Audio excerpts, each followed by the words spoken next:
Bom dia, boa tarde, boa noite, que a paz do Senhor seja com todos vocês. Irmãos, estamos aqui com mais um vídeo, Pastor Newton Ibarra Fioravante, e nós vamos falar mais uma vez com todos vocês a respeito da vida missionária do Pastor Newton e também a sua família.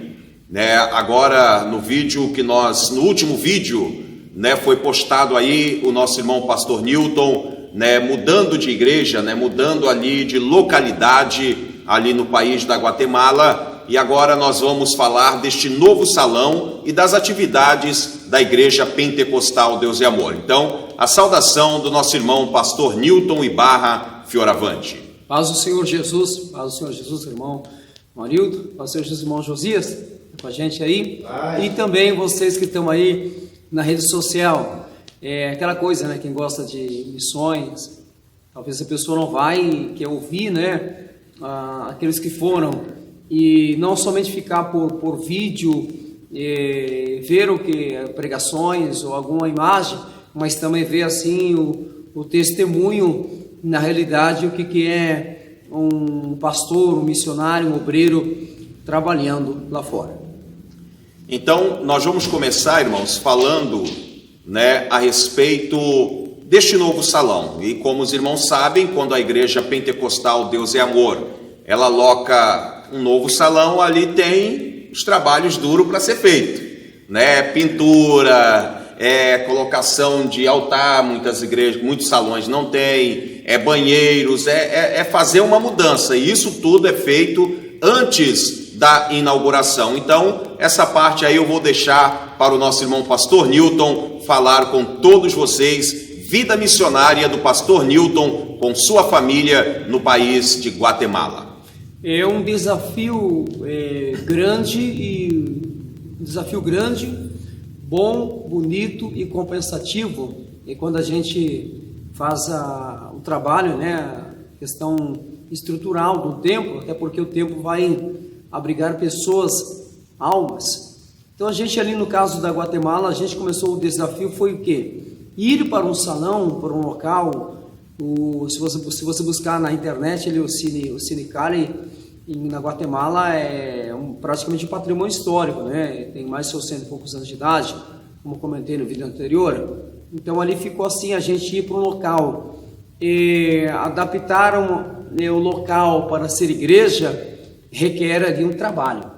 Verdade. Seria o quê? O ambiente, eu gostaria depois que o irmão subisse a foto lá, a igreja, o local, onde é a igreja agora, o Cine Cali, tinha aquelas estruturas ainda de cinema. As cortinas laterais que faziam que as paredes que a igreja colocou lá, a antiga que estava lá, que fazia os cultos periódicos, como eu comentei, custava muito caro pintar as paredes. E até pintar as paredes tinha uma burocracia. Então eles colocaram bastante cortinas azuis para deixar o ambiente mais assim, com ar assim de cinema, Ou seja, porque o cinema, as luzes, elas têm que ser apropriadas para aquele local. Então as cortinas, tinha cortinas laterais, tinha aquela, nós chamamos de pantalha, aquela lona branca que era ainda para refletir, o refletor, das imagens, tudo estava lá. Então entramos lá, fazer toda a estrutura de adaptação para ser uma igreja assim diária, Porque a outra era periodicamente fazer eventos lá, por isso locaram o espaço. Então a gente começou lá com os obreiros, os membros, sabe que na igreja sempre tem alguém que trabalha. Verdade. Sempre tem alguém que pinta, sempre tem alguém que o alvanil, Não sei se você sabe para que é alvanil. Alvanil é um pedreiro, Os alvanil, para trabalhar. E então, ou dito abanilo, coisa assim, eles são os pedreiros. Mas a gente precisava lá, era o quê? Limpar, agarrar as salas, que tinha bastante salas, que são as oficinas lá, Tinha bastante salas, precisava organizar, Fazer uma reestruturação, apropriando ela para uma igreja. Mas o bom que era que espaço tinha. Então nós tínhamos o cine. Depois vocês vão ver nas fotos aí, durante a nossa conversa, vai passar umas fotinhos aí, Vamos colocar aqui, como era e como era antes e como é agora, Então, quer dizer, o local em si, para mim, poucas pessoas sentadas, tinha um ambiente, mas não tinha as cadeiras. Não tinha as cadeiras. O altar tinha aquele local para projetar os filmes, e tinha assim como esse aqui, né? Um altar grande e bonito, e a gente precisava limpar, organizar ele. Então lá em cima lá era 3 cinemas, 3, o grande, o da esquerda e o da direita. E a igreja alocou os 3? Tudo. O prédio em si tinha outras repartições, onde tinha lá, por exemplo, o prédio, vou mostrar a foto frente ao prédio, tinha as salas, outros ambientes lá que já estavam locados. Então lá tinha vendas de material para carro, tinha outro tipo de vendas. Então o prédio todo, na parte lateral da esquerda, tinha as outras salas que já estavam locadas. Mas onde estava internamente, onde é a igreja agora, lá em cima tinha 2 ambientes de cinema, tamanho dessa igreja. 2 ambientes. Então seria o templo maior, o templo, os 2 níveis lá em cima, né? Então eles eram adaptados para outros tipos de gêneros de filmes que passavam. Então nós pegamos fizemos um depósito, e o outro nós adaptamos para sala de reuniões, né, eventos pequenos e assim, e ensaios. E o primeiro, de baixo, a gente deixou adaptando para ser em si a igreja Cultos Jales. E foi o processo. Pintura, higienização, reestruturação. Nós demoramos ali mais ou menos em si, geral, ali mais de mês, uns 2 meses, fazendo isso aí. Para a pintura demorou até mais, uns 4 meses por aí. Para deixar a pintura completa no centro. E vamos lá, chega o dia da inauguração. Essa inauguração foi vocês mesmos locais que fizeram, os irmãos de São Paulo saíram? A gente não fez uma inauguração assim oficial. A gente arrumou, com o tempo foi adaptando, organizando lá. Mas eu me lembro que o pastor Osmar também esteve lá. A gente fez uma inauguração assim, oficializada assim, com a vinda do diretor. Então a gente fez uma concentração grande. A gente fez o aniversário da igreja, no caso, né? Então no caso, de repente, foi a foto que eu coloquei na capa do vídeo anterior. Que o pastor Osmar está sentado, está orando, ajoelhado, e ali foi o aniversário da igreja. Então a gente fez o aniversário da igreja, convidamos todo o país inteiro, né? Veio caravana do país de El Salvador também, que é um país do lado ali. Bom, o processo da igreja foi esse assim, pintura, e como eu disse assim, tinha ambiente para tudo. Sala para todos, sala para criança, banheiros para pessoas, para grande quantidade de pessoas que chegassem, fraudário, secretaria, o segundo nível para reuniões e ensaios, ficou muito bonito. Então aí a gente já estruturado o ambiente lá, os cultos normais. O único problema que nós tínhamos lá era a questão de vigílias, né? Ali tinha uma questão sempre tem nas igrejas, pessoas do lado ali que são moradores antigos, que eles não deixam, tinha uma questão ali que não podia o cinema fazer sons à noite, porque tinha os moradores da lateral ali que não permitiam. Bom, mas a gente transferiu essa questão da vigília para fazer outras coisas. Exatamente. Tipo cultos aos sábados, aumentar os horários de cultos. Então isso é bom, às vezes os irmãos às vezes ficam até preocupados nas igrejas, não posso fazer vigília aqui. Mas nem por isso aí a igreja deixa de crescer espiritualmente, a igreja deixa de fazer os trabalhos. Não pode fazer vigília, mas pode fazer um culto pentecostal sábado de manhã, ou domingo de manhã. Pode-se trazer essa vigília, tipo assim, estender o culto até mais tarde, uma sexta-feira, né? Que geralmente essas zonas centrais das cidades tem lugares que tem, tipo aqui em Neves tem. Se a gente quisesse fazer uma vigília aqui até meia-noite, poderia fazer, porque o som aqui pega pesado até a noite. Aí dos vizinhos, né? Dos bailes, né? Então se pode fazer. É que nem acontece na Nicarágua.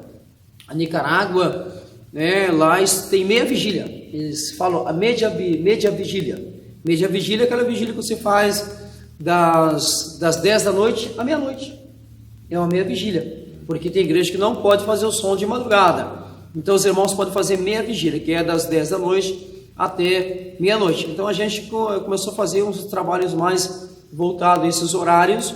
Então era a única questão em si lá que tinha né, da igreja não podia fazer as vigílias, mas em si a igreja melhorou em tudo. Eu preferi deixar uma igreja lá que era pequena, que tinha vigília lá, que não tinha uma adaptação para ser uma igreja, né, para receber as pessoas e dar uma melhoria para as pessoas. Então eu optei de tirar um lugar, perder uma igreja que tivesse vigília, mas colocando outro templo que oferecesse melhores condições para os membros. Aí está. Então a gente vê que o pastor Newton, né, tanto na África, né, teve que quebrar lá paredes, né, para poder inaugurar a igreja, e também agora em Guatemala também fazendo a mesma coisa. E uma coisa que é tão importante a gente falar também é que não é porque a causa de sermos pastores, né, que a gente não coloca a mão na massa, né? Tem que colocar. Temos que colocar. Muitas das vezes somos um dos primeiros a estarem ali para incentivar também, para que possamos realizar e concretizar tudo para o dia da festa, para o dia da inauguração, para o dia do evento, né? Então, os pastores, né, eles fazem parte também destes movimentos. Esse assunto aí é bom se eu tocar, até porque as pessoas, todo mundo tem desejo missionário na obra, e é bom a gente aproveitar esse assunto, a gente colocar umas questões assim para aqueles que gostam e querem fazer a obra de Deus. Eu sempre digo assim, o obreiro tem que ser, como dizer assim, pau para toda obra, né? Isso, multifuncional. Multifuncional, né? Exatamente. Não adianta você querer ir para o exterior e só pregar, não vai adiantar. Não adianta você querer ir para o exterior ser só um administrador, não vai funcionar. Você tem que saber buscar fazer de tudo. Assim como comer de tudo que tem lá, né? Exatamente. Não tem esse negócio missionário, pastor, eu não como isso, eu não durmo nesse lugar, o clima é esse, o clima aquele outro não me dá apetite, não. O obreiro ele tem que se adaptar. Tem famílias obreiras que não se adaptaram em países. Não deu certo. O direito tem que cambiar, mudar de país. Mas eu, graças a Deus, assim, acho que eu sou filho de camponês, já vi do campo, como se diz aqui da roça, a gente já não vem preocupado muito assim, aquele estilo de comida, de bebida e clima, a gente já vem o clima rústico, né? Chimarrão. Então o obreiro para o exterior, você tem que buscar ter um conhecimento, uma administração da igreja em tudo.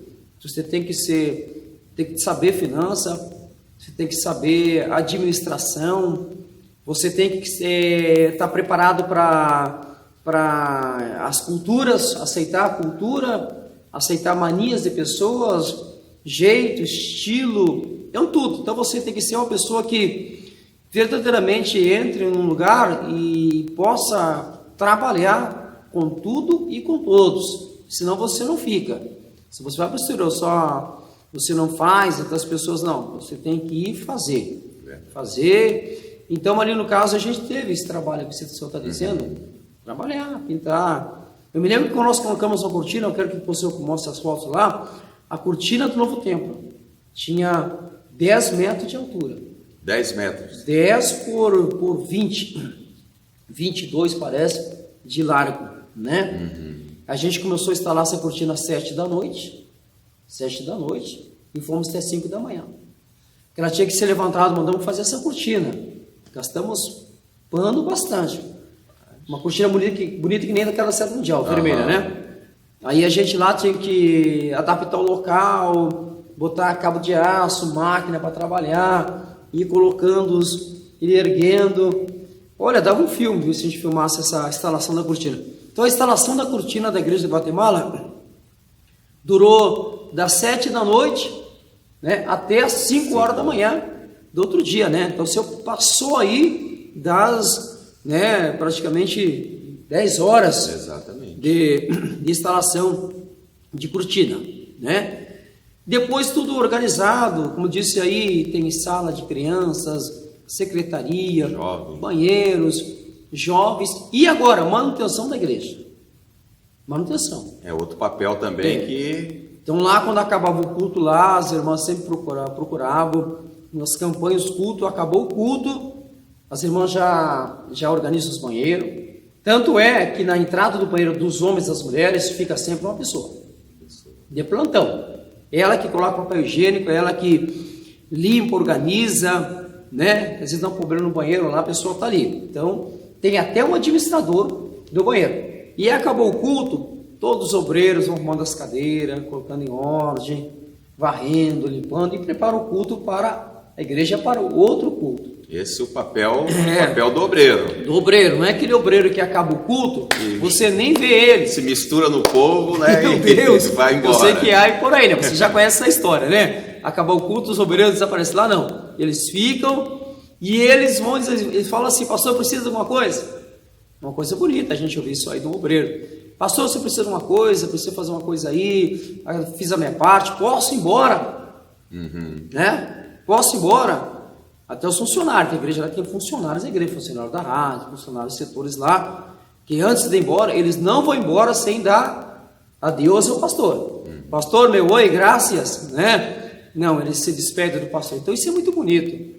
Acho que a igreja é um pedacinho do céu, né? Verdade. A igreja, nós estamos experimentando aqui na igreja um pouquinho daquilo que é um cristão, né? A vida do cristão. Então, eu digo que a igreja é um pequeno pedacinho do céu, né? Então, é bonito esse trabalho. Então, aí sábado a gente tirava para a limpeza maior, fazia a limpeza. Aí a limpeza pesada, é o sábado à tarde. Aí vinha obreiros. Mesmo assim a gente acabava a limpeza das meio-dia até as 3 da tarde, era limpeza. Em geral, jogava água, aí era limpeza profunda, passar pano em cadeira, lavar banheiro, tudo isso aí. Né? Então aí acabava a limpeza às 3 da tarde, aí tinha um culto, à tarde até as 5. Aí acabava o culto, tinha o ensaio dos jovens.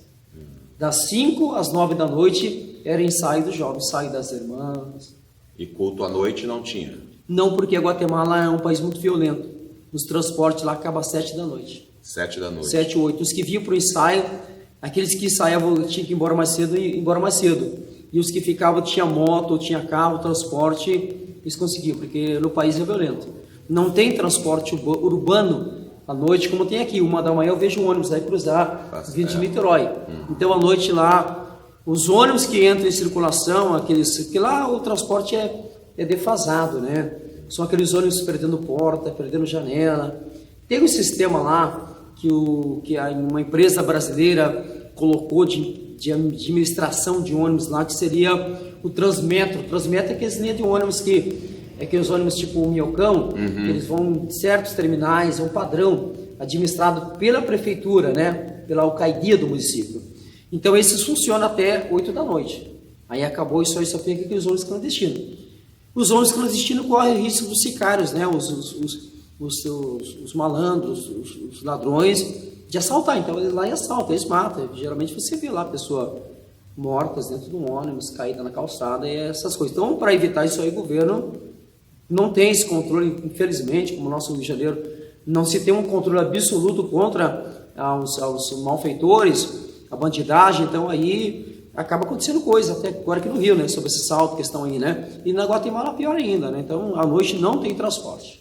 Então a gente vê que é um pouquinho mais complicado. Não, a gente está bem aqui, gente. Do que aqui o nosso Rio de Janeiro, né, pesados pesares. Né, mas vamos lá, pastor, e aí os cultos começaram as suas atividades. Eu quero que o senhor fale a respeito de um evento que teve lá, que a irmã Leia foi, né, o evangelista, o nosso irmão Davi, né, o Davizinho Neto, né, foi lá também, realizou lá uns cultos também. Ok, a ida da irmã Leia lá, sempre onde a gente vai, a gente pede para ela e ela vai apoiar. Aí foi o pastor Nilton Ibarra Fioravante falando a respeito da sua vida missionária no país da Guatemala. Aguardem que na próxima semana nós estaremos com mais uma parte deste testemunho Vida Missionária com o pastor Nilton Ibarra Fioravante.